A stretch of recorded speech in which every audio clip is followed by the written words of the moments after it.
Hello, everybody, and welcome to the Friday live stream. So today, as the title and thumbnail suggest, it looks like Bitcoin has done something that is never done. And that is good news for people who are into the ETF. And that big news is Blackrock Bitcoin ETF edges Grayscale Bitcoin in daily trade volumes for the very first time.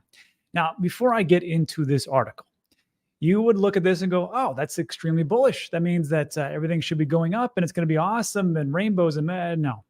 So like today, just so everybody knows, Bitcoin is actually down 0.7% in the hour, and in 24 hours is actually down 0.2%. So even though we have some extremely bullish news, that's just the way the market goes. However, the overall trend is where I'd like to see it. So here's what we have. Grayscale Bitcoin Trust ETF has dominated trading volumes in the first 3 weeks of the spot ETF. And I got to tell you, I did not think that it actually get approved, and it did. And of course, everybody thought it was going to be fantastic. I still didn't think it was going to be that great, and it wasn't. And here we are because of the fact that, unfortunately, Grayscale had a lot of, I'd like to say, cancerous investors. And some of those would be the FTX trying to dump and having to get things back for their creditors, which is not, there's no problem with that. It is that we had to go through this whole process to get to where we are at today. So while Grayscale Bitcoin notched trading volumes of about 292 million on Thursday, BlackRock's iShares Bitcoin Trust saw volumes of $302 million yesterday. So this is extremely good news. We knew this would actually happen. We knew that there at some point would be some kind of supply issues, as some people would say, a supply shock. And we all pretty much know where things are going. Now, this is just a generalized assumption. Everything could go to zero, of course. I have to say that. As a responsible, non-financial advisor, I have to tell you these things. But I think, again, we're in the right place at the right time. And, when we take a look at this, and we talked about this yesterday on the NFA live show, which this is from TomasHeyApollo.com. And it was an overall trend, and it made sense. It's like, I know that it's not at 50,000 like some people thought it would. I know it doesn't seem like we'll ever get back to the all-time highs. I know it feels like the halving that's coming up may not be a big event. Trust me when I say this, it was the exact same thing back in 2020 when we got the corona sickness, and nobody thought we would ever hit all-time highs when Bitcoin was sitting at $3,000 in March of 2020. However, it just seemed to work out. So yeah, again, there was the trend as the Grayscale outflows started to decrease. And this is going back to January 29th. Of course, at a couple of days later, and now here we are right where we are supposed to be. So let me know what you think about that in the comments section. And before we talk about a concerning issue about Bitcoin and electricity, I'll get to all that. There's an emergency declaration by the government and what they want to investigate. I just want to talk about Jupiter real quick and the narrative. Jupiter, if you don't know, it is a Solana DEX. And I've been talking about it for a while. It works quite well. And there's other DEXs that work just fine. I have no problems with any other DEXs that are out there, MIMSwap or Trader Joe or Uniswap. I don't. I use them all because I have to get into some degenerate place. It's just the truth. But there's always a narrative around these occurrences, especially airdrops and especially anything that's new. And the narrative usually is, at first it's elation, everybody's happy, and then this is the worst thing of all time. And then we look deeper and we're like, oh, that's really how it's supposed to go. So here's what we got. Jupiter airdrop draws criticism, but support remains strong. So if you don't know, Jupiter, if you had used the Jupiter DEX before, I think it was November 23rd, 2023, using any kind of wallet that you had, if you had done that, you were eligible for the airdrop. I did not use Jupiter before that. I actually used Orca a lot before I discovered Jupiter. So I wasn't involved in this. Wish I would have, but I still bought a little bit because I think Jupiter's going to do pretty well. Anyhow, Jupiter team aim to use Jupe as a cornerstone for DeFi 2.0, focusing on expansive growth ecosystem initiatives and a governance model that would evolve to incorporate significant community decision-making. Well, that sounds good. I like that. Here's where things went wrong. A key issues raised by observers centered around the Jupiter team's method of offering Jupe on the open market. They say it has doubled as a capital raising strategy. And this is Lord Asterisk. No idea who this is, but somebody on X that people were commenting on. He said, yeah, we literally bought into an open market sale for Jupe.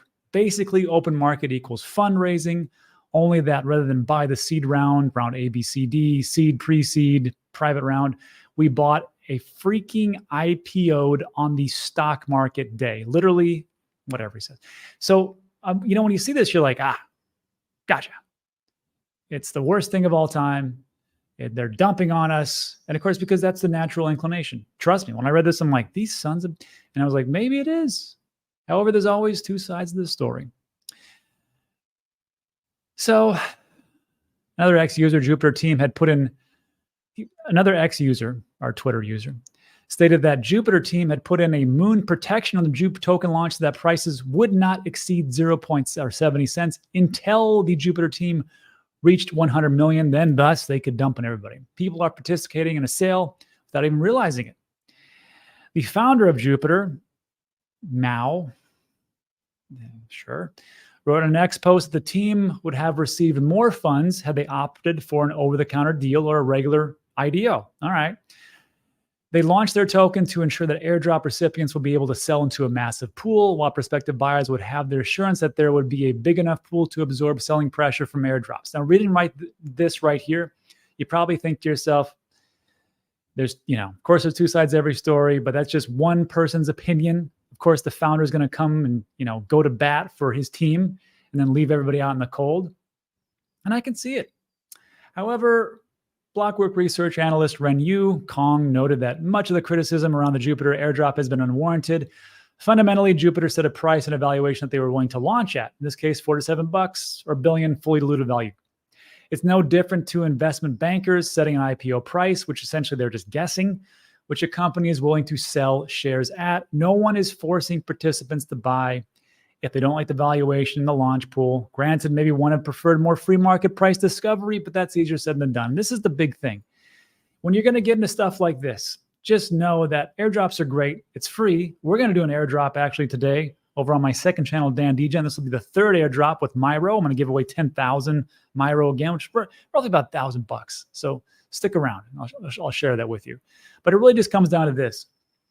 It's risky. If you're going to get into this, just understand that there are people behind the scenes pulling levers. And they may be pulling 2, 3, 4 at a time, and you'll never know exactly what's going on. The only way to really get around this, of course, is to do as much research as you can. And I know what you're thinking. I've done as much research as I possibly can. I still get screwed over. And that's true. And it's going to happen. So if you're an investor, just know that these things will continue to happen. And one of the safest things you can probably do is get into a project that you like, some of the people that you actually trust, and hold on for dear life, because that's only really what it comes down to, is just sticking around for quite the long time. But the last thing comes down to this. All this stuff gets wiped away if the price is good. How's Jupiter doing? It's doing better than Bitcoin today, I'll tell you that. It's up roughly almost 5%, 4.4 or so. And that, of course, is over 24 hours. So even with all the controversy and things like that, hey, if you got in around 40 cents, whatever it was, still doing pretty good. Now, if you take a look at 7 days, I had understood that actually the price at the beginning was 40 cents, but CoinGecko has it at 74 cents. All right. So maybe you didn't buy at the very top when it actually launched and just waited a little bit, like a reasonable, rational person would actually do. You would have got it like 50 cents, 60 cents, and you'd have been just fine. Anyhow, I bought somewhere around 60 cents, and I'm happy. Let's see what actually happens. So let me just think about that in the comment section. And then lastly, I really thought this was an interesting piece, which is U.S. Department of Energy demands consumption stats from Bitcoin miners. I find it interesting because Senator Lummis from Wyoming came out and said that there is some very delicate negotiations going on behind the scenes for stablecoins and crypto legislation. Then there was also a story about Senator Elizabeth Warren, who comes out and states that she's going to reinvigorate her campaign for the illicit activity that's being done by Bitcoin and digital assets. And now we have this. U.S. Department of Energy demands consumption stats. Why did they do this? Let's take a look. So the survey, which was filed as an emergency collection of data request, was authorized by the Office of Management and Budget on January 26. And I linked this in the description. You can view it yourself if you're bored, I suppose. But yeah, Office of Information and Regulatory Affairs Cryptocurrency Mining Facility Survey, OMB approves the emergency request, consistent with requirements for emergency approval. I find it very odd that it's that pressing, but here we are. So the OMB wrote this, recognizing that this emergency collection is experimental and provisional with the understood intention that EIA, the Energy Investment Authority, no, that's not right. The energy, God dang it. The Energy Efficiency Office, something like that, wants to build to a new standard collection, the OMB wrote in its approval. Correct me in the comment section. I know that I said that wrong. We'll specifically focus on how the energy demand for crypto mining is evolving, identify geographic areas of high growth, and quantify the sources of electricity uses to meet crypto mining demand. In 2022, lawmakers, including Senator Elizabeth Warren, asked federal regulators to make crypto mining disclose their emissions and energy tax usage. So, coming all through this, somebody reading this from the outside would probably think to themselves, oh, well, the Energy Office wants to know a lot of information about Bitcoin. That can't be good. It is, I think, a normal occurrence. And if we look at it like that, it looks pretty, like, oh, maybe they're going to try to crack down. That's what everybody would think, right? But I will tell you, if you look behind the scenes as far as because that's one of the biggest misnomers about how much electrical usage Bitcoin actually uses, as opposed to the renewable resources and the resources that would just be wasted. And because of this, I actually put together this. It was a form. Actually, it was a Google Slides. And it was from a question that Crypto T put out. And this whole piece was all about why Bitcoin. And Crypto T says, I was speaking with a co-developer for a bank and asked him about Bitcoin. He said the idea of losing all your money from a hack or corrupted hard drive is not worth the risk. I said, that's why you don't store your keys on a computer. He said, so this is the future of digital tech and you want me to use a pen and paper? And it bugged me a lot to think about what would be the appropriate response. And I was going to put this out on the weekend, and I still will. But there was just this one piece that I wanted to go over with you, which is electrical usage, which is 100% relevant to what we just talked about as far as the emergency from the OMB office, where they want to know the information. So this is the same thing going over and over again. This is the same thing that in 2017. Bitcoin uses more energy than most countries, and it's destroying the environment. Well, first of all, they're not that far off. It does use as much electricity as a country. This is from Cambridge Bitcoin Electricity Index. And it says very clearly that for the energy usage, it is between South Africa, Egypt, and Poland and Malaysia, sitting right there, I think, in the 26th, 28th spot, somewhere around there. So that's true, but it uses a boatload of electricity. However, just know this. A lot of it is for renewable resources, and then also more than $1 billion of natural gas goes up in smoke every year through flaring. And this flaring process, you have two options. You can flare this for natural gas and blow it off into our environment, which is very detrimental, or you can capture those resources and use those for Bitcoin miners. And the reason why this actually works out so well is because you can get Bitcoin miners and move them into those areas to transport that into Bitcoin mining. Because the problem is, that's what it is, EIA, Energy Information Administration. Finally, I got it. If you take a look at it, there's three things here. First of all, to move energy from one source to another, did you know that more than 60% of energy used for generation is lost in conversion? So to get it from what you're actually doing to the homes or to the businesses of people, you're losing 60% anyhow. And I'm not going to move my house right next to the actual centralized power grid. It just is not going to work. But I can move all my Bitcoin miners. So in that situation, energy that would have been lost is now being used for Bitcoin mining. Fantastic. Also, in the great state of Texas, where I live roughly 4 months out of the year, what they do is they use that extra energy and they actually pay for it. And then as time goes on, if it's too hot or it's too cold, then they shut down, and the Texas Energy Office actually pays them to do so because they're using this excessive energy. So yes, it does use a boatload of energy, but it uses it in a conservative manner. And lastly, and I want to talk about this. This is a great piece. When I'm talking about moving the Bitcoin miners to the location to actually use the excess of energy, which would all otherwise be wasted, It can also do a circular economy through electrical usage and selling of Bitcoin to support different areas of the globe. This is what I'm talking about. This was a great piece from Bitcoin Shooter, and I linked his profile in the description.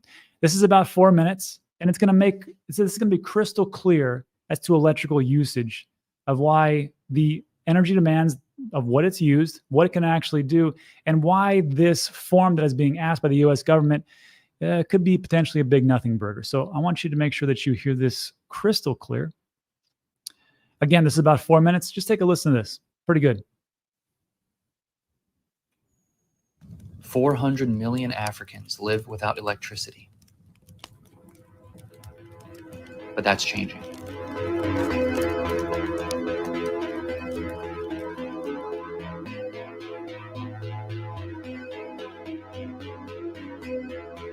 I have 3 kettles.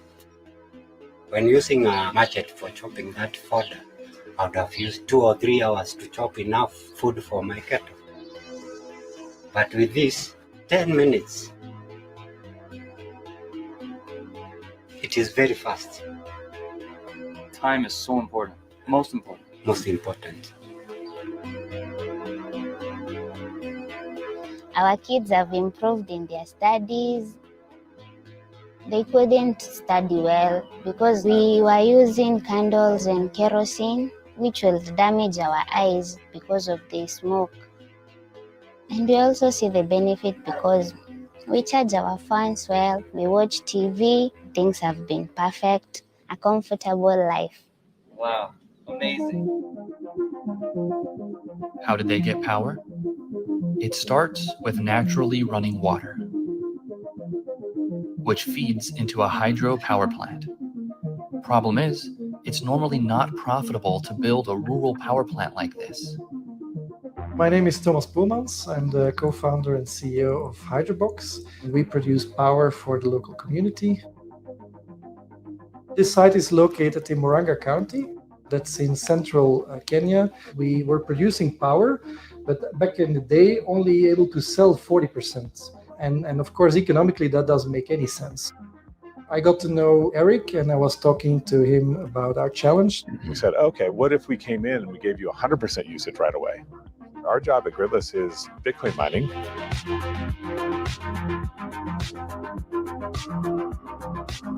We'll walk in a 20-foot container with 130 miners in it. We turn it on. All of a sudden, their finances are different. Just like the villager who's getting electricity for the first time, and now they can envision a different future. Same thing happens with energy providers. Immediately, they can start thinking about the future, and they can start thinking about, oh, there's that other site I wanted to go and energize. I haven't been able to get the money because I haven't been able to prove that I will be able to pay it back. Now I can. There's at least 90 locations that we've disqualified because there's simply not enough demand. So if now Bitcoin mining can come in, then all of a sudden it becomes viable for us to develop a project.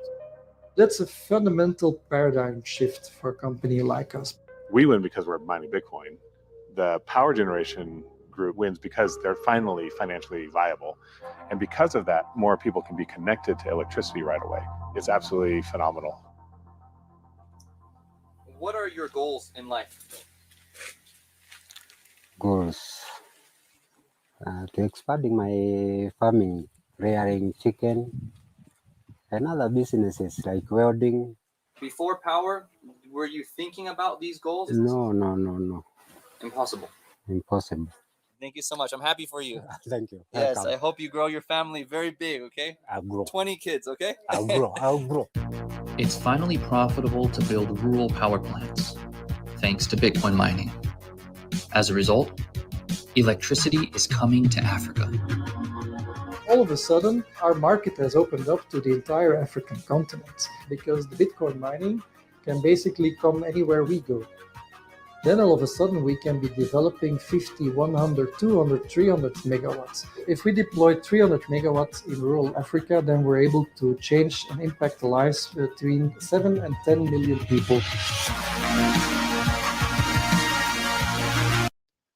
Yeah. So, and then it's going to ask you, if you want to support the next project, which I would like to do, you can go ahead and do that.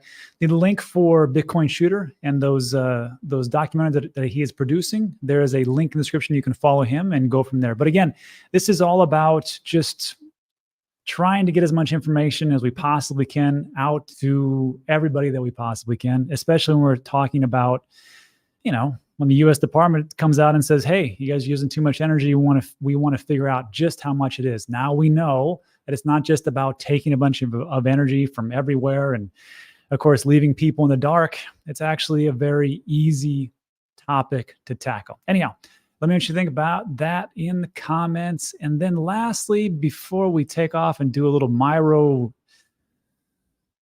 freebie for everybody, good news for Celsius users. So this is from Ionic Digital Community, which apparently was one of the Celsius mining operations, and they are taking over the company. Now they rebranded to Ionic Digital. Celsius claim distribution made in the US dollars will be distributed by issuing and mailing some Celsius creditors a check. If you're in this category, you should have received or should receive below the email, and it goes through all the different things that what you should actually do. On top of that, Celsius creditors, you also can have Venmo distribution started. Some Celsius creditors entitled to liquid crypto distribution through Venmo are confirming starting to receive their claim code and distribution. Now, let me make this clear. You're not getting today's prices. Unfortunately, you're getting prices beforehand. So overall, generally, you're going to lose out. But what is pretty good is that we're getting our funds back. And I, for one, am ecstatic. If you want to learn more about it, I linked in the description, Ionic Digital Community. You can verify and follow them and figure out exactly what they want. If you have not found or have not gotten your information, it would probably behoove you to follow these guys and follow along to get everything else. Also, if you have other questions, follow Simon Dixon and Aaron Bennett. Those are the guys, are the real ones with the real alpha, and we go from there. And now let's do a little Q&A. We'll go from there. But if you're so inclined, we're going to be doing a live giveaway in the next 17 minutes over on the Dan Degen channel for Miro. Miro is one of the top 3 stable coins. Excuse me, nothing stable but Miro. Meme coin on Solana ecosystem. And it's down a good 69% over 7 days. So congratulations if you took some profits. Or maybe it's your opportunity to get in a little bit early as time goes on. Not early, but as it takes a big dip. So we're going to do a giveaway, 10,000 Miro. This will be our 3rd one. We've given away 3 days ago, we gave away 10,000, which was roughly about, at that point, like $1,400. And then the day after, roughly $1,200. And today it's worth whatever it's worth. So that's just how it goes. Again, there's a link in the description. Follow over there. But that's it for this piece. So look, if you like today's video, give it a thumbs up. Consider subscribing. Everything we talk about is time sensitive.